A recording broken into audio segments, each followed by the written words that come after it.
হামির সংক্রমণ প্রতিরোধে প্রাথমিক স্কুলগুলোকে প্রয়োজনীয় নির্দেশনা দেয়া হয়েছে বলে জানিয়েছেন প্রাথমিক এবং গণশিক্ষা প্রতিমন্ত্রী ববি হাজ্জাজ। সোমবার রাজধানীর মিরপুরের কয়েকটি স্কুল পরিদর্শন শেষে এমনটা জানিয়েছেন তিনি। সেই সাথে তিনি আরও জানিয়েছেন ৫ বছরের মধ্যে শতভাগ শিশুকে স্কুলে আনার লক্ষ্য নির্ধারণ করেছে সরকার, আর এই জন্য শিক্ষা বান্ধব ক্যাম্পাস গড়ে তোলার কথাও জানিয়েছেন প্রতিমন্ত্রী। আরও জানাচ্ছেন জুলিয়া তানহা। শিক্ষার গুণগত মান উন্নয়ন এবং শিক্ষা প্রতিষ্ঠানের সার্বিক পরিবেশ পর্যবেক্ষণে রাজধানীর মিরপুরের বিভিন্ন সরকারি প্রাথমিক বিদ্যালয় পরিদর্শন করেন প্রাথমিক ও গণশিক্ষা প্রতিমন্ত্রী ববি হাজ্জাজ।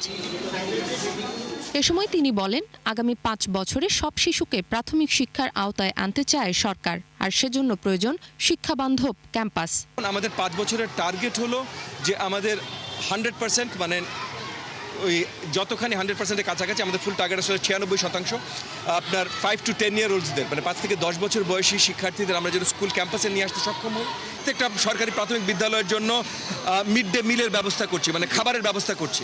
খুব শীঘ্রই ইনশাআল্লাহ মানে PDP 5 এর আন্ডারে আগামী 1-2 বছরের ভিতরে পুরো দেশে ছড়িয়ে যাবে।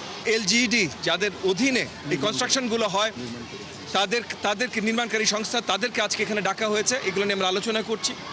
আমরা স্কুলের শিক্ষক শিক্ষার্থীদের সাথেও আলোচনা করছি যে এই কনস্ট্রাকশন মানে স্কুল বিল্ডিং এর বাইরে আর কি তাদের প্রয়োজনীয় আছে। এ সময় শিক্ষা প্রতিষ্ঠানে হাম সংক্রমণ সচেতনতা নিয়ে এক প্রশ্নের উত্তরে প্রতিমন্ত্রী বলেন, এ বিষয়ে স্কুলগুলোকে প্রয়োজনীয় নির্দেশনা দেয়া হয়েছে। প্রিকশনের কি মেথডস থাকা দরকার কি সেটা অলরেডি হেলথ মিনিস্ট্রি থেকে ফুল ডিটেলস আমরা নিয়ে প্রত্যেকটা স্কুলে ছড়ানো শুরু করে দিয়েছি। ইতিমধ্যে শহরগুলো সব স্কুলে মোটামুটি ছড়িয়ে গেছে বলে আমরা নিশ্চিত। সো সব ধরনের প্রিভেন্টেটিভ এবং প্রিকশনারি মেজার্স নেওয়া হচ্ছে। পরিদর্শনকালে প্রতিমন্ত্রী শ্রেণীকক্ষে পাঠদান কার্যক্রম ঘুরে দেখেন এবং স্যানিটেশন সহ বিভিন্ন সমস্যা নিয়ে শিক্ষক শিক্ষার্থী এবং অভিভাবকদের সঙ্গে কথা বলেন। জুলিয়া তানহা, ৭১, ঢাকা।